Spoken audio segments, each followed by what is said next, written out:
Price the Lord. Hallelujah, hallelujah. ಪವಿತ್ರ ವಾರದಲ್ಲಿದ್ದೀವಿ. ಇನ್ನು 2-3 ದಿನ ಈಸ್ಟರ್.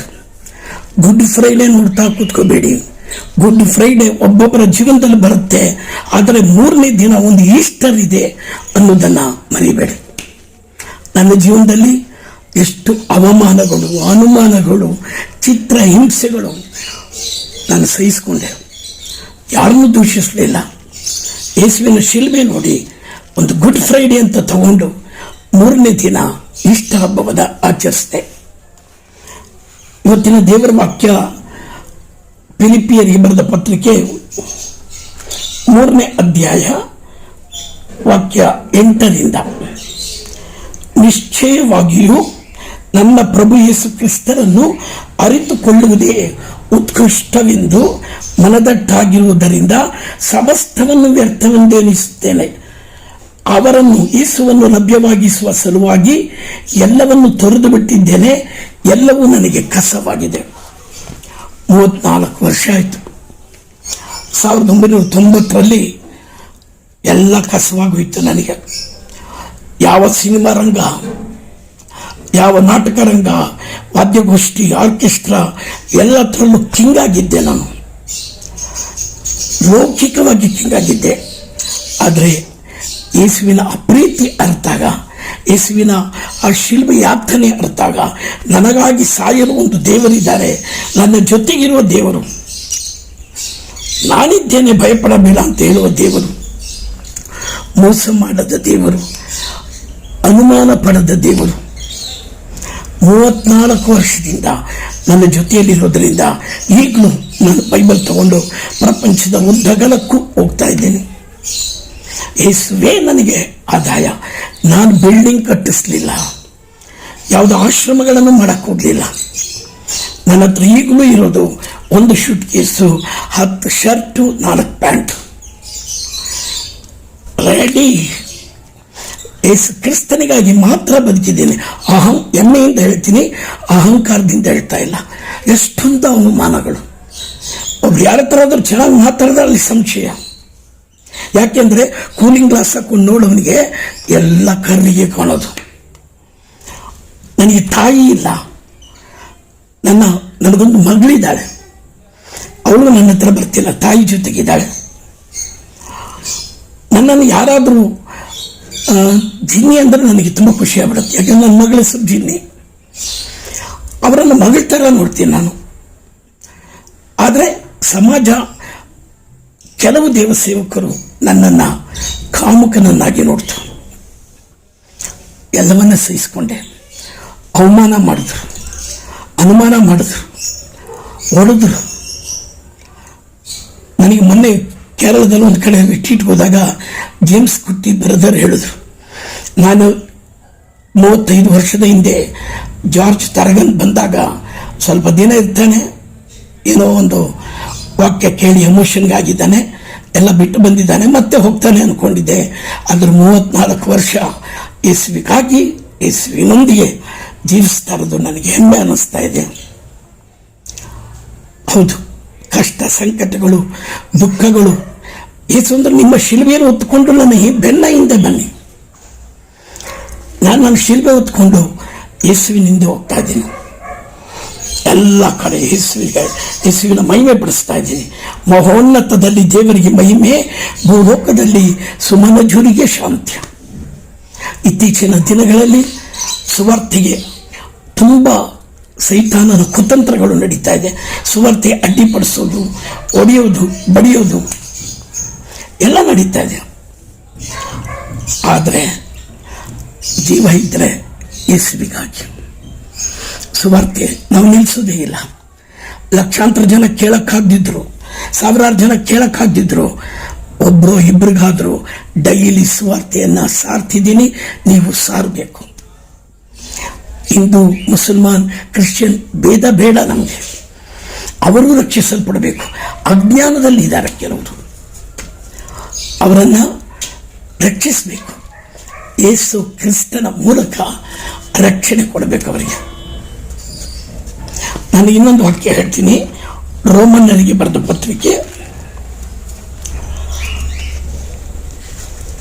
8ನೇ ಅಧ್ಯಾಯ 35ನೇ ವಾಕ್ಯ. ಕ್ರಿಸ್ತ ಯೇಸುವಿನ ಪ್ರೀತಿಯಿಂದ ನಮ್ಮನ್ನು ಬೇರ್ಪಡಿಸಲು ಯಾರಿಂದ ಸಾಧ್ಯ? ಕ್ರಿಸ್ತ ಯೇಸುವಿನ ಪ್ರೀತಿಯಿಂದ ನಮ್ಮನ್ನು ಬೇರ್ಪಡಿಸಲು ಯಾರಿಂದ ಸಾಧ್ಯ? ಯಾರಿಂದಲೂ ಸಾಧ್ಯವಿಲ್ಲ. ಶಿಲ್ಬೆ ಹೊಡೆದಾಕ್ಬಹುದು, ಚರ್ಚ್ ಹೊಡೆದಾಕ್ಬಹುದು, ಬೈಬಲ್ಗೆ ಬೆಂಕಿ ಕೊಡಬಹುದು ನೀವು. ಆದರೆ ಕ್ರಿಸ್ತನಲ್ಲಿರುವ ನಮ್ಮ ಪ್ರೀತಿ, ನಮ್ಮ ಹೃದಯದಲ್ಲಿರುವ ಯೇಸುವನ್ನ ನಮ್ಮಿಂದ ಬೇರ್ಪಡಿಸಕ್ಕೆ ಆಗುವುದೇ ಇಲ್ಲ. ಬೈಬಲ್ ಹೇಳ್ತಾ ಇದೆ, ಕಷ್ಟ, ಸಂಕಟ, ಇಕ್ಕಟ್ಟು, ಬಿಕ್ಕಟ್ಟು, ಕಷ್ಟ ಸಂಕಟ ಬಂದೇ ಬರುತ್ತೆ. ಇಷ್ಟು ಸಲ ಹೇಳ್ಬಾರ್ದು. ಊಟಕ್ಕೆ ಕೂಡ ಕಷ್ಟಪಟ್ಟಿದ್ದೀನಿ. ನಾನು ಕರ್ಕೊಂಡೋಗಿ 3 ಜನ ಹೊಡೆದ್ರು. ಯಾಕೆ ಹೊಡೆದ್ರು ಗೊತ್ತಿಲ್ಲ. ಅದರಲ್ಲಿ 2 ಸತ್ತೋದ್ರು, ಇನ್ನೊಬ್ಬರು ಪಾರ್ಶ್ವವಾಯು ಹೊಡ್ಕೊಂಡು ಬಿದ್ದಿದ್ದಾರೆ. ದೇವರ ಮಕ್ಕಳ ಪರವಾಗಿ ದೇವರ ಯುದ್ಧ ಮಾಡ್ತಾರೆ. ವಿಮೋಚನೆ ಕಾಂಡ 14 ನನ್ನ ಬಗ್ಗೆ ಅವಮಾನ ಮಾಡಿದ್ರು. ಪರದೂಷಣೆ ಮಾಡಬೇಡಿ, ದೂಷಣೆ ಮಾಡುವ ನೀನು ಯಾರಾಗಿದ್ದರೂ ಸರಿ ದೋಷಿ ಎನಿಸಿಕೊಳ್ಳುವೆ. ರೋಮನ್ 2:1 ಹೇಳುತ್ತೆ. ಎಲ್ಲರೂ ಎಲ್ಲರೂ ಮಾಡುವಾಗ ದುಡ್ಡಿಗಾಗಿ ಮಾಡ್ದ. ಯಾವುದಾದ್ರೂ ಒಂದು ಸಹೋದರಿಯನ್ನ ತಂಗಿ ತರ, ಮಾತೆ ಮರಿಯಮ್ಮನ ತರ ಪ್ರೀತಿಸಿದ್ರೆ ಅನುಮಾನ ಪಟ್ಟ. ಇದೇ ಈ ಲೌಕಿಕವಾದ್ದು. ಕಷ್ಟ ಸಂಕಟಗಳು, ಇಕ್ಕಟ್ಟು ಬಿಕ್ಕಟ್ಟು, ಹಿಂಸೆ ಬಾಧೆ, ಇವುಗಳಿಂದ ಯೇಸುವಿನಿಂದ ನನ್ನನ್ನು ಬೇರ್ಪಡಿಸಲು ಸಾಧ್ಯವೇ? 34 ವರ್ಷ ಆಗೋಯ್ತು. ದೇವರಿಂದ ಬೇರ್ಪಡಿಸಕ್ಕೆ ಯಾರಿಂದಲೂ ಆಗಲಿಲ್ಲ. ನಮ್ಮವರೇ, ನನ್ನ ಜೊತೆಯಲ್ಲಿದ್ದವರೇ ಕೆಲವರು ನನ್ನ ಬಗ್ಗೆ ಇಲ್ಲ ಸಲ್ಲದ್ದು ಹೇಳಿದ್ರು.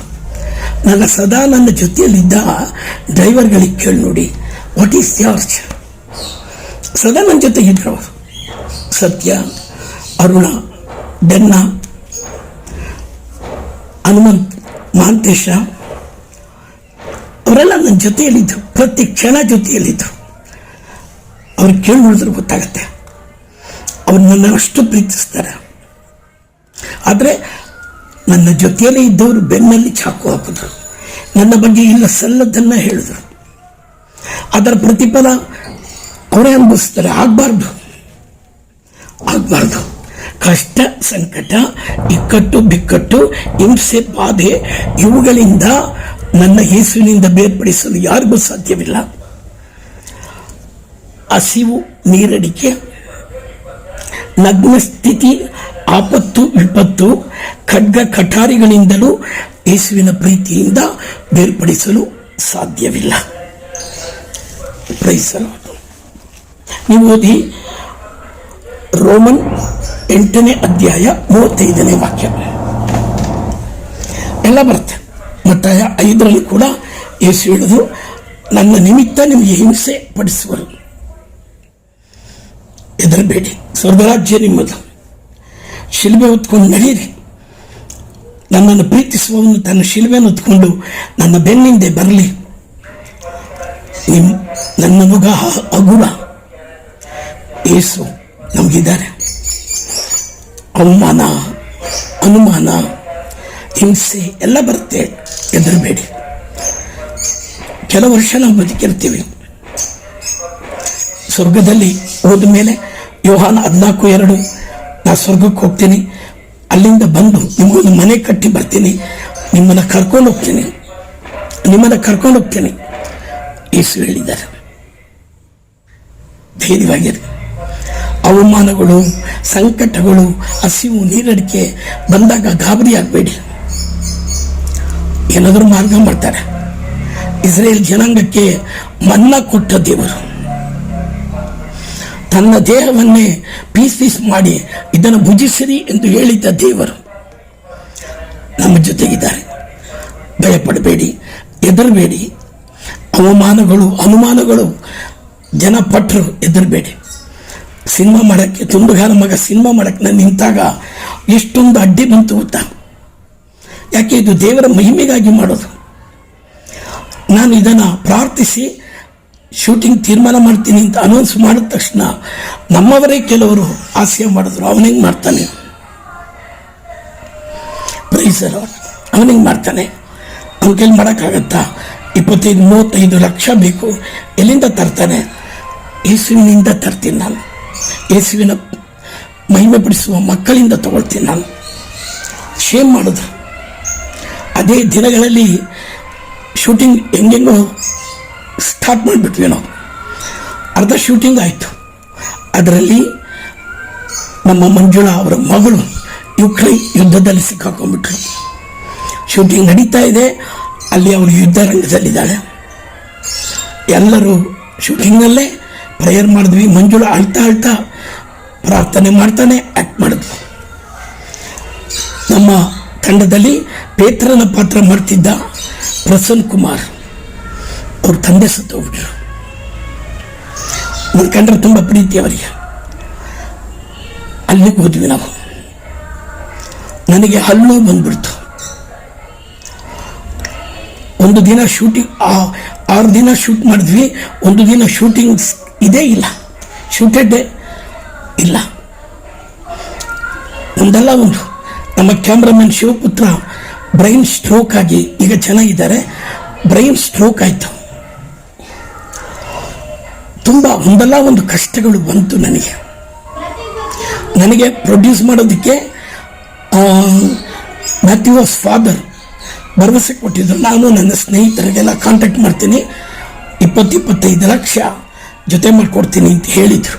ಹಾರ್ಟ್ ಅಟ್ಯಾಕ್ ಆಗಿ ಅವರು ಸತ್ತೋದ್ರು. ಫಾದರ್ ಅಂಟೋನಿ ರಾಜ್ ಬಳ್ಳಾರಿ ವಿಜಿ ಅವರು ಕೂಡ ಹೇಳಿದ್ರು, ಇಲ್ಲಿ ಕೆಲವರು ಇದ್ದಾರೆ, ಭೇಟಿ ಆಗೋಣ, 10-15 ಲಕ್ಷ ಅಂತೂ ಮೋಸ ಇಲ್ಲ, ಹೆದರಬೇಡ ನೀನು, ದೇವರ ಮಹಿಮೆಗಾಗಿ ಮಾಡು ಅಂದರು. ಕೊರೋನಾ ಬಂದು ಸತ್ತೋದ್ರು. ಕಷ್ಟಗಳು, ದುಃಖಗಳು. ನಾನಂದೆ, ದೇವ ನಿನ್ನ ಮಹಿಮೆಗಾಗಿ ನೀನು ನಿಂತರೆ ನಾನು ಮಾಡ್ತೀನಿ ಅಷ್ಟೇ. ಅನೌನ್ಸ್ ಮಾಡ್ತಾ ಇದ್ದೀನಿ ನಾನು, ಯಾರಾದ್ರೂ ಸ್ಪಾನ್ಸರ್ ಬರ್ಬೋದು, ಧೈರ್ಯವಾಗಿರೋಣ. ಕಷ್ಟಗಳು, ನಷ್ಟಗಳು, ದುಃಖಗಳು, ಹಿಂಸೆಗಳು ಬಂದೇ ಬರುತ್ತೆ. ಅದಕ್ಕೆ ದಟ್ಸ್ ಕಾಲ್ಡ್ ಗುಡ್ ಫ್ರೈಡೆ. ದುಃಖದ ಶುಕ್ರವಾರ, ಗುಡ್ ಫ್ರೈಡೆ ಅಂದರೆ ಸಂತೋಷದ ಶುಕ್ರವಾರ. ನಮ್ಮ ಪಾಪಗಳನ್ನು, ಶಾಪಗಳನ್ನು ಯೇಸು ಹೊತ್ತುಕೊಂಡ ಶುಕ್ರವಾರ. ಭಯಪಡೋದು ಬೇಡ. 3ನೇ ದಿನ ಪುನರುತ್ಥಾನ, ರಿಸರಕ್ಷನ್ ಜೀಸಸ್. ಸಮಾಧಿಯಿಂದ ಎದ್ದು ಬಂದ ಯೇಸು, ಸದಾ ಜೀವಿಸುವ ಯೇಸು, ಇರುವವನಾಗಿ ಇರುವಾತನು ನಾನೇ ಎಂದ ಯೇಸು ನನಗೂ ನಿಮಗೂ ಇದ್ದಾರೆ. ಭಯಪಡಬೇಡಿ, ಹೆದರಬೇಡಿ. ಯಾವುದೇ ರೋಗಕ್ಕೆ, ಬಾಧೆಗೆ, ಮಾಟ ಮಂತ್ರಕ್ಕೆ ಯಾವುದಕ್ಕೂ ಗಾಬರಿಯಾಗಬೇಡಿ. ಧೈರ್ಯವಾಗಿ ಎಲ್ಲವನ್ನೇ ಎದುರಿಸಿ ಯೇಸು ನಾಮದಲ್ಲಿ ಆಮೇನ್.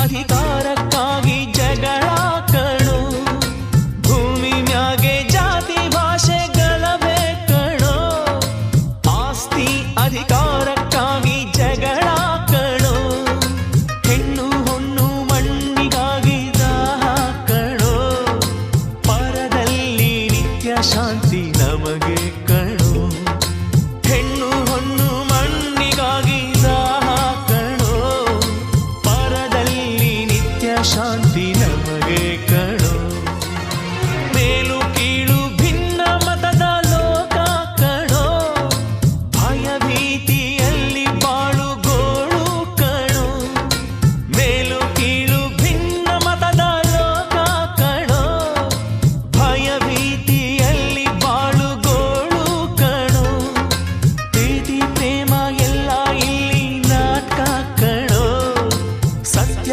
ಪ್ರೇಮ ಸ್ವರ್ಗದಾಗೆ ಉಂಟು ಕಣೋ, ಪ್ರೀತಿ ಪ್ರೇಮ ಎಲ್ಲ ಇಲ್ಲಿ ನಾಟಕ ಕಣೋ, ಸತ್ಯ ಪ್ರೇಮ ಸ್ವರ್ಗದಾಗೆ ಉಂಟು ಕಣೋ.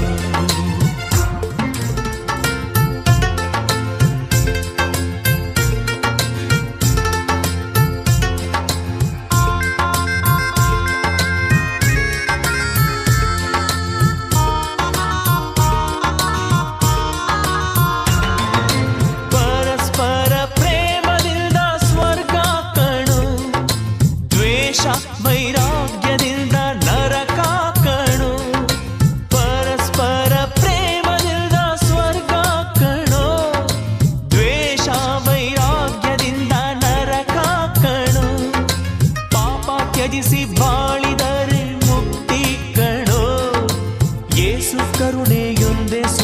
ಸ್ವರ್ಗಕ್ಕೆ ಏಳಿ ಕಣೋ.